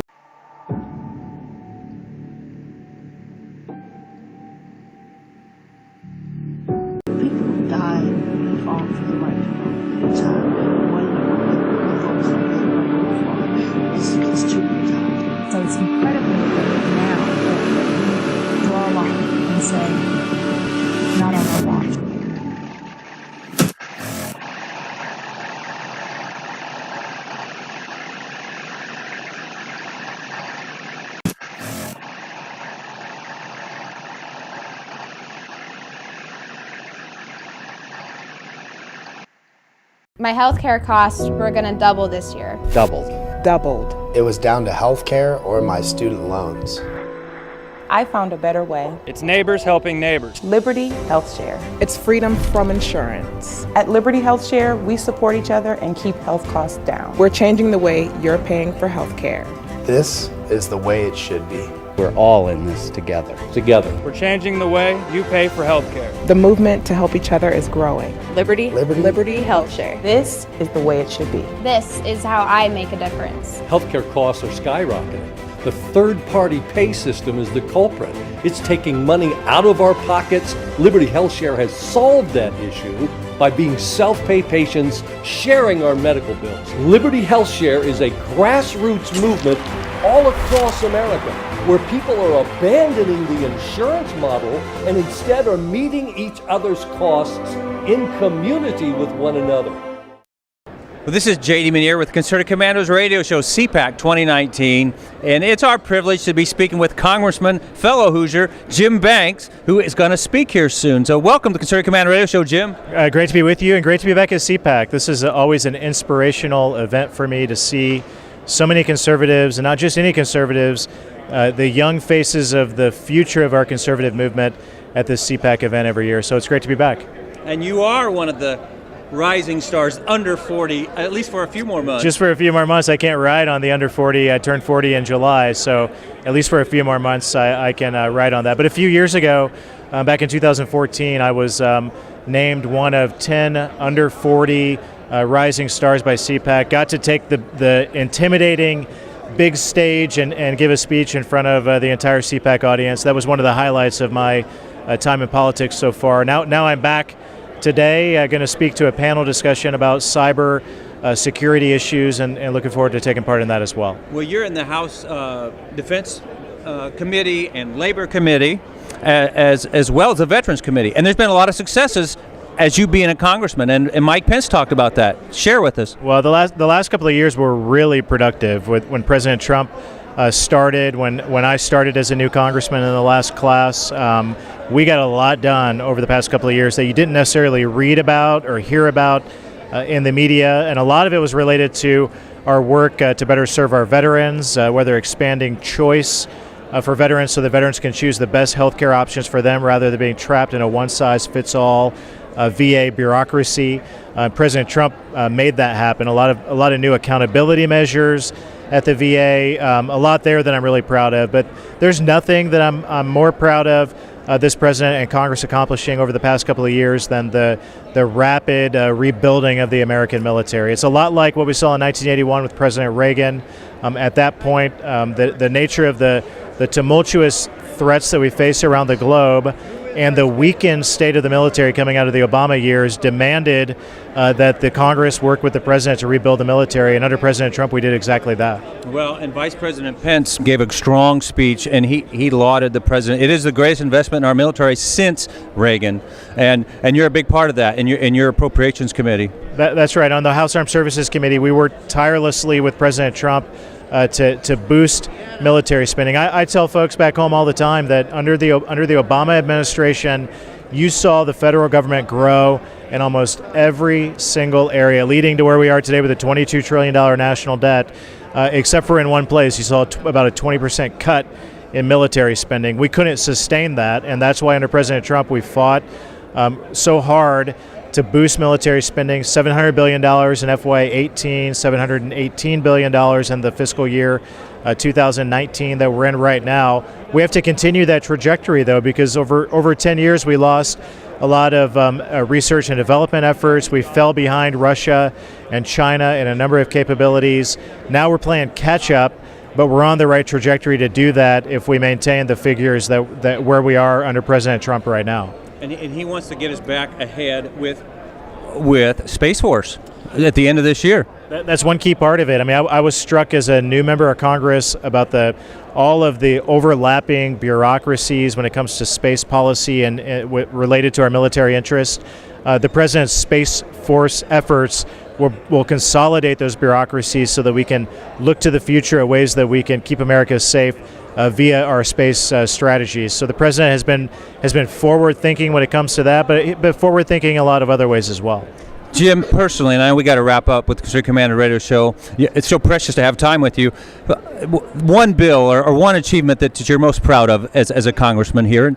Well, I'd go right back. I don't want to be a broken record, but what we did on the backs of conservative defense hawks like myself with this president to rebuild the American military is what's most important to me. I am the most recently deployed member of Congress. I served in Afghanistan just prior to being elected to Congress. I saw firsthand what we're up against in places like Afghanistan. So this president gets it. He loves our troops. He wants our troops to be equipped with the best technologies. We should never be in a fair fight. We should always have the advantage, and President Trump gets that, and I'm proud to stand with him for a stronger national defense. He understands, just like President Reagan did, that peace comes through strength. And we lost that edge. We lost that strength during the Obama years. But under President Trump, we're a lot stronger. You've seen President Trump speak with more force around the globe, whether he's talking with Kim Jong-un or dealing with Putin in Russia, or dealing with our other adversaries around the globe too. So I'm proud to stand with him as a newer member of Congress, and looking forward to doing that for a long time. We just want to say God bless you, Jim. And thank you for coming on the Conservative Commander Radio Show. Great to be with you. Thank you very much. Have you been leasing a property for your business or renting storage space? Are you tired of paying rent year after year? Call the experts at General Steel to own a building at up to 30% off now. I'd been renting a building and paying someone else's mortgage, but General Steel showed me how I could own a space tailored to the needs of my business and for less than renting. Call General Steel now at the number on your screen for our current building specials and to price your metal building system today. My building's the dream I've had since finishing my house 14 years ago. I've been using it for a garage, workshop, and storage area for my tools and equipment, and I can't believe how great it turned out. The economy is improving and the price of steel is expected to rise. Stop waiting. It could cost you thousands. Call General Steel now to see how you can own for less than you thought. Stop waiting to start your business or expand your operation. Call General Steel now. Call 877-484-7002.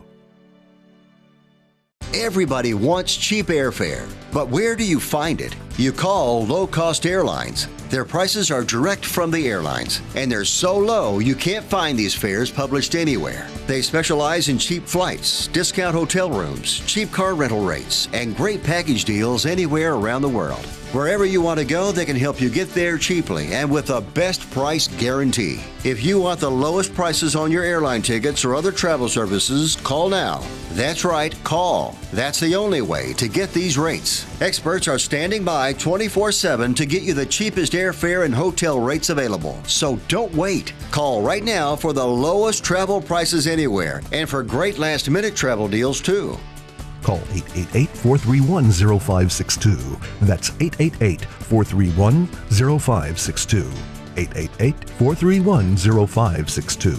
888-431-0562. Friend, do you remember when it felt good to withdraw your cash from the bank to expand a business, go on vacation, or buy a new car? Well, today, withdrawing your own cash has become a very risky business, according to The Secret War, a shocking new research report. I just read it. And folks, I was amazed to learn why banks are now required to spy on us for the government and then report any suspicious or unusual behavior. I suggest you get The Secret War free. Just call the number on the screen, no charge, from the folks at Swiss America. And get this, did you know simply spending cash today may be enough to have you branded as a potential criminal? That's right. The new war on cash is really a war against all freedom-loving Americans. The Secret War is yours free, so call the number on the screen and you can tell them Pat Boone gave you the number. My healthcare costs were going to double this year. Doubled. Doubled. It was down to healthcare or my student loans. I found a better way. It's neighbors helping neighbors. Liberty Health Share. It's freedom from insurance. At Liberty Health Share, we support each other and keep health costs down. We're changing the way you're paying for health care. This is the way it should be. We're all in this together. We're changing the way you pay for health care. The movement to help each other is growing. Liberty Health Share. This is the way it should be. This is how I make a difference. Healthcare costs are skyrocketing. The third-party pay system is the culprit. It's taking money out of our pockets. Liberty Health Share has solved that issue by being self-pay patients sharing our medical bills. Liberty Health Share is a grassroots movement all across America where people are abandoning the insurance model and instead are meeting each other's costs in community with one another. Welcome back, listeners, to Conservative Commandos radio show. I'm Sharon Engel. I'm here with our next guest, Dennis Prager, who is a patriot, a philosopher, and an educator. You all know him from Prager University. Welcome to Conservative Commandos radio show, Dennis Prager. Thank you. Welcome to Washington. Where are you based? Well, we're a national show. I know. Where are you based? Our producer is in New Jersey. I'm out in Nevada. We have co-hosts from Indiana, South Carolina, really? Oh, wow. New York. But you yourself are in Nevada? I am. Great to meet you. Thank you. In California. Smart Californians move to your state. No, we have to start this over. Smart Californians move to your state. They have been.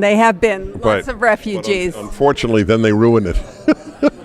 That's what they've done to Arizona, like New Yorkers did to Florida. They turned them leftward, even though they left-wing policies. They don't put two and two together. Why did I leave the state I loved? Because the left ruined it. So what will I do? I'll have the left ruin the state I'm moving to. That is their thinking. Now, you're involved with a new project called Safe Spaces. No Safe Spaces. No Safe Spaces, a movie that Adam Carolla and I are making. That'll be out later this year. A feature film, which is both funny and frightening. I think that's a good way of putting it. It's funny and frightening. It shows what is happening largely on campuses to free speech. And it is also a full-length film. It's not just a documentary, and it packs a wallop. If your listeners, Adam Carolla is the most downloaded podcast in the world, according to Guinness Book of World Records, and especially young people, because he's unbelievably insightful and unbelievably funny. We're a very good team, and we went to campuses all over this country, and what people will see will jolt them. They need to be jolted. You said there's no knockout punch for a liberal. Explain that. No knockout punch for a leftist. I have hope for liberals. No, a leftist is not evidence-based. A leftist is emotion-based. So evidence and reason will not jolt a leftist. Evidence and reason can jolt a liberal, can jolt a conservative, but not a leftist. That's true belief. That's the reason. It doesn't come from the part of the mind that says, gee, what will really help people? Everybody knows socialism doesn't help people. Socialism takes the money that capitalism created. Socialism doesn't create wealth, only capitalism does. So to be pro-socialist is to be anti-people. But they don't care because it sounds good and because they are in love and intoxicated by the word equality, which is a very odd belief. I don't know why equality, except before the law and in God's eyes, that clearly, but otherwise, why is equality a goal? It's not my goal that a shortstop and a teacher make the same amount of money. It might be nice if they did, but it's not my goal. My goal is that a free society pays what people want to spend on. If a shortstop gets $10 million and a teacher gets $60,000, why is that wrong? Why should that system be destroyed? If you destroy it, if a teacher and a shortstop must make the same amount of money, that means you cannot allow people to freely spend money.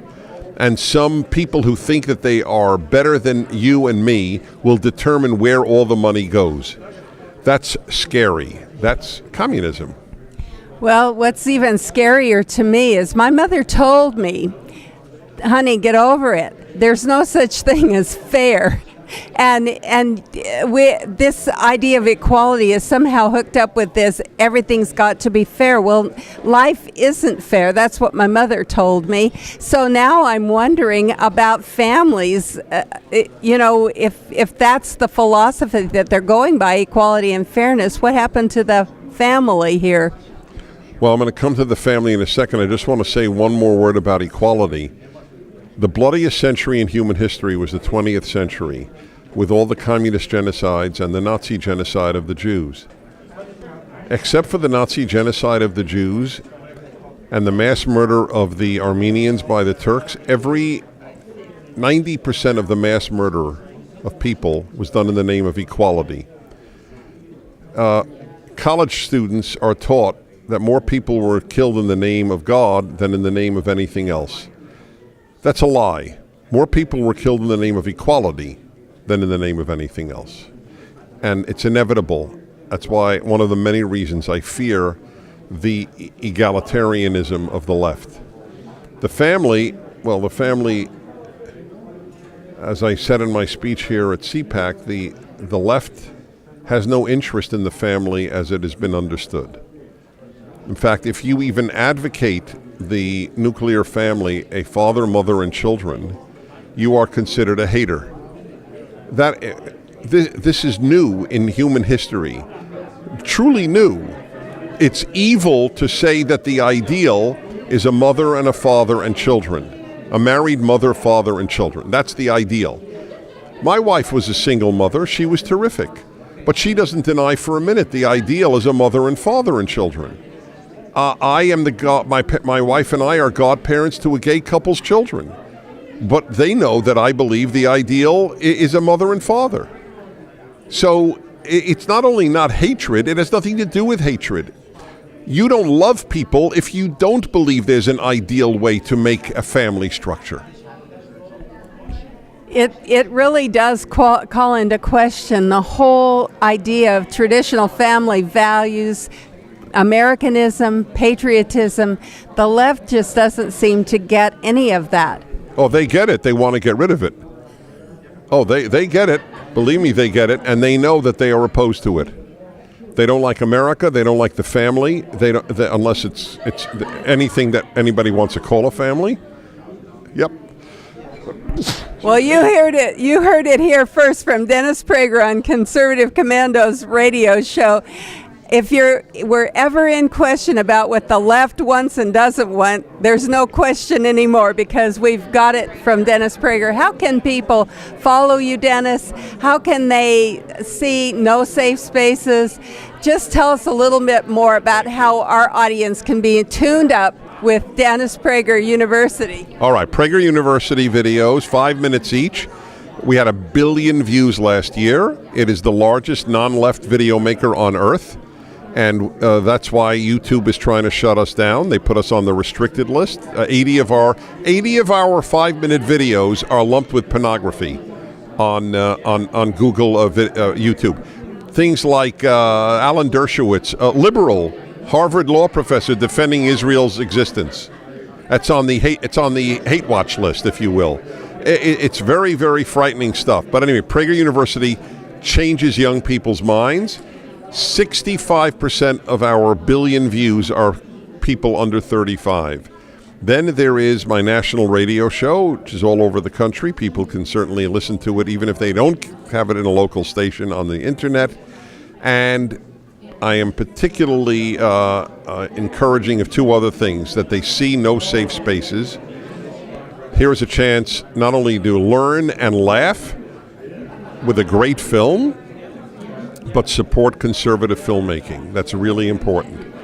And finally, my work on the Bible for people who don't believe and do believe, called The Rational Bible.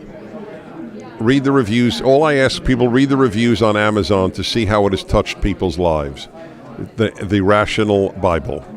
Thank you so much for being our guest here at Conservative Commandos radio show. We hope we can get you back again. Thank you. And we are coming to you from the Conservative Commandos radio here at CPAC. You can listen to our radio stations all over the country, view us on AUN TV network in Northern California, and of course, you can always see us on Al Gore's amazing internet. We'll be right back after this. AM/FM 24/7 Roku channel broadcasts all of our shows on demand. To ensure reliability, we store and stream our content on the same servers as Netflix and Amazon. Our Roku channel is free to use, and anyone owning one of the more than 10 million Roku devices can watch our channel at no cost whatsoever. If you have a television show or are thinking about producing a show, you can be a part of AM/FM 24/7's Roku channel. Watch our great shows on your Roku device. It's free and more reliable than cable TV. Are you stuck with a timeshare? Did you attend the presentation and were seduced and enticed into buying that great vacation and investment? Now you're in the terrible position of trying to figure out a way to get out of that mess.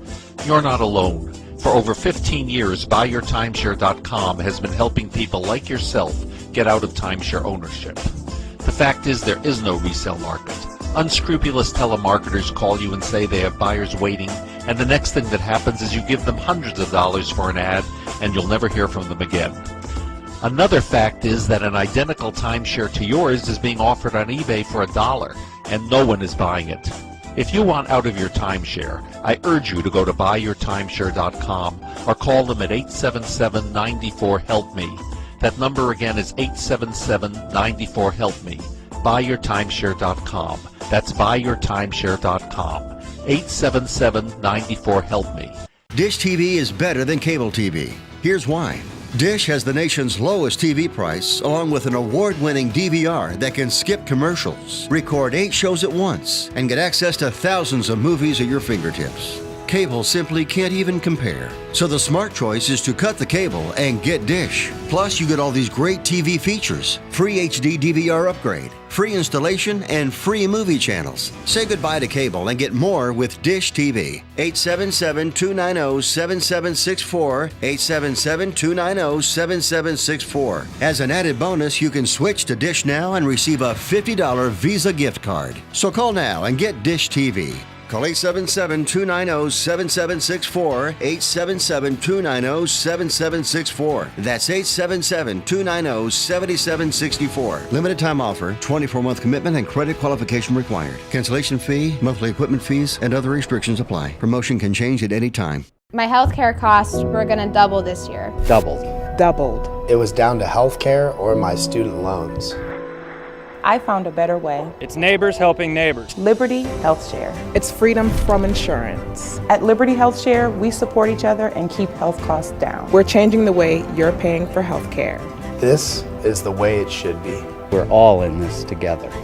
We're changing the way you pay for health care. The movement to help each other is growing. Liberty Health Share. This is the way it should be. This is how I make a difference. Healthcare costs are skyrocketing. The third-party pay system is the culprit.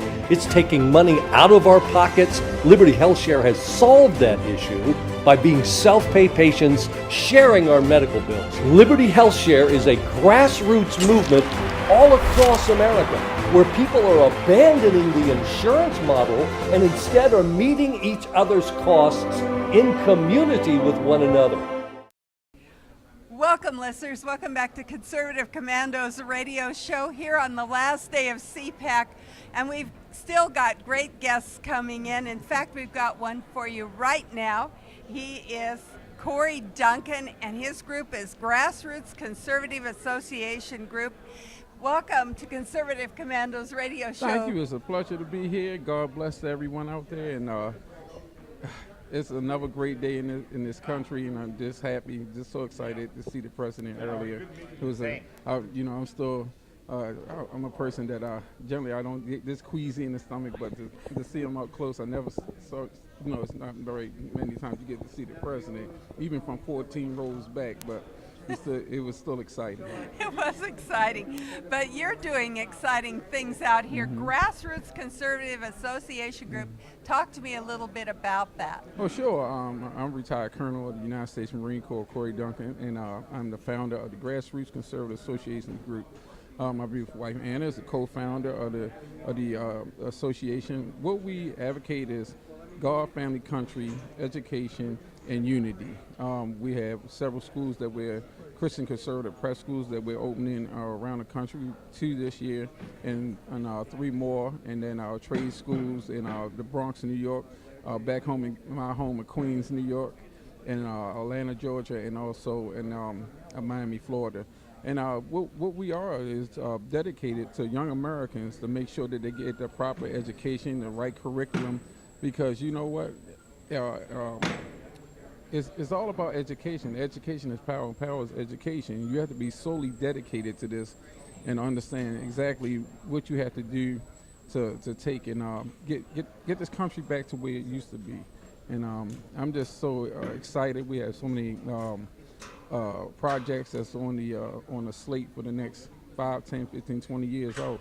And we are a nonprofit. We're based in 9 Acres, Houston, Texas, back in Duncan Ranch, and we're just a bunch of regular conservatives, but we care about our country. We care about our young Americans.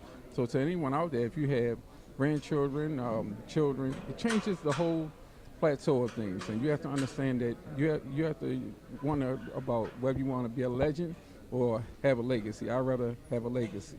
So, and what I ask is we don't ask for any financial donations. What we ask for is your support, and that's exactly what we need. Just dedicated support.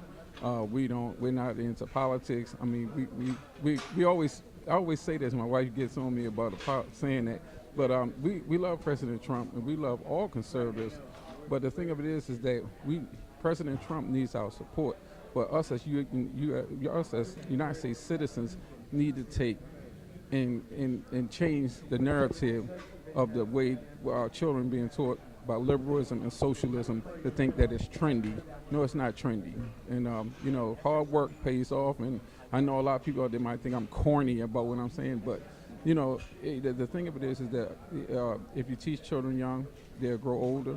When they get older, then they'll understand about the morality of what's going on in this country, and understanding that hard work pays off, and especially if you put God in it. If you put the Almighty God in this, it doesn't matter who's trying to stop you, liberal, conservative. It doesn't matter, because as long as He's first and you put Him first in it, it'll always work out. Well, that's right. That's right. And Anna, you're part of this. You're the partner with Corey, and talk to us a little bit. Now, I heard press corps in this whole description of your schools. Is it a charter school? Is it a Christian school? Talk a little bit about what your vision is for these schools, and you're right now starting to put Christian schools in the States. Is that correct? Amen. Yes. So the goal is for Christian conservative prep schools. Not only are we focusing on the education, but also on the spiritual side of the children of this country. And as my husband said, just to reiterate, our founding fathers intended this country to be one way, and that has not happened in the last 60 years or so. And we're trying to take education back from the left, trying to take those principles that they've taught our generation and all the generations in the past years, and take it back to the principles that were intended for this country. So the schools are going to be 2 schools this year, opening in September in Texas, around the Houston area, and then we have the 3 that my husband mentioned around the country. The goal is to get this education out there, to open more schools. But in addition to the youth, the high schools, we also want regular Americans to be successful. As the president spoke this morning, this is about America, about Americans. To be a successful country, you've got to have successful citizens. So we're opening trade schools for those Americans that perhaps could not finish their high school, and perhaps they did finish high school, but they couldn't move forward, and they're stuck in that rut that is very difficult to get out of, especially, in the neighborhoods where it's the roughest, We want them to be empowered with education, but also within the trade school, besides you getting a diploma or getting a trade or even finishing your GED for high school, we want you to learn the principles of conservatism, small government, not big government, not having the government tell you what to do, but you, as your own free thinker, to know what you need to do to move your family forward. So it's exciting. And in the future, we have, as my husband said, 20, 30 years from here, plans for 20, 30 years. And in those plans, we include a VA hospital and also a children's hospital. These are plans that are happening, obviously with God's grace, but they're going to happen because we believe in America. We know that America, and myself as an immigrant to America, I know that this is the country where you can successfully create that American dream.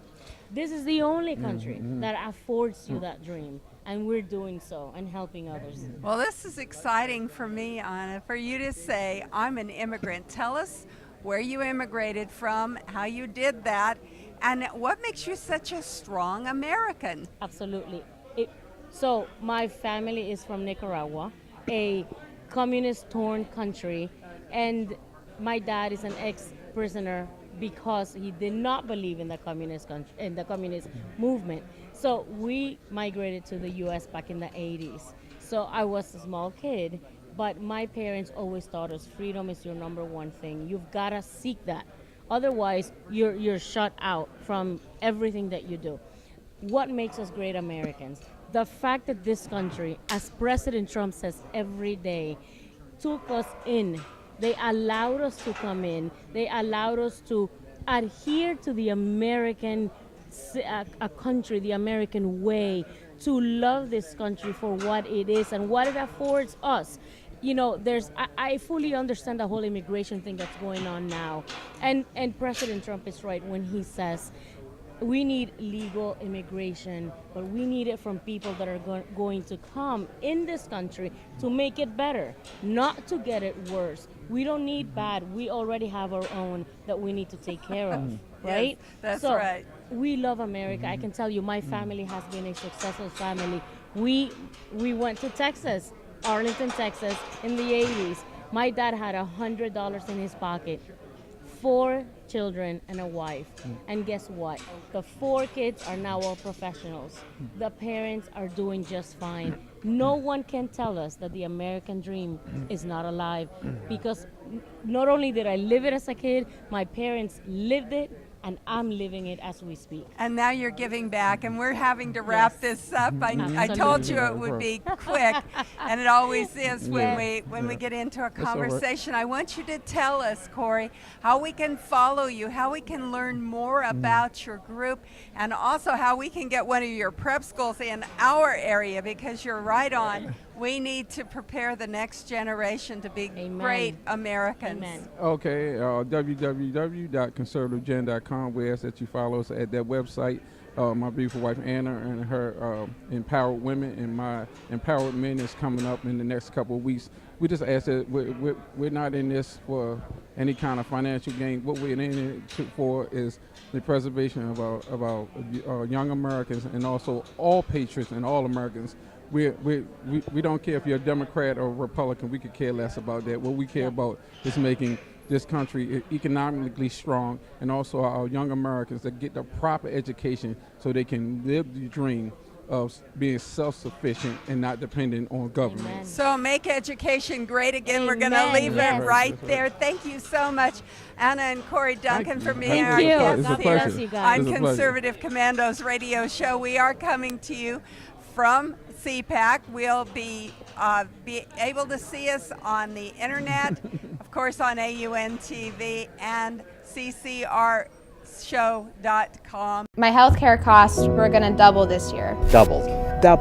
It was down to healthcare or my student loans. I found a better way. It's neighbors helping neighbors. Liberty Health Share. It's freedom from insurance. At Liberty Health Share, we support each other and keep health costs down. We're changing the way you're paying for health care. This is the way it should be. We're all in this together. We're changing the way you pay for health care. The movement to help each other is growing. Liberty, Liberty. health share. This is the way it should be. This is how I make a difference. Healthcare costs are skyrocketing. The third-party pay system is the culprit. It's taking money out of our pockets. Liberty HealthShare has solved that issue by being self-pay patients sharing our medical bills. Liberty HealthShare is a grassroots movement all across America where people are abandoning the insurance model and instead are meeting each other's costs in community with one another.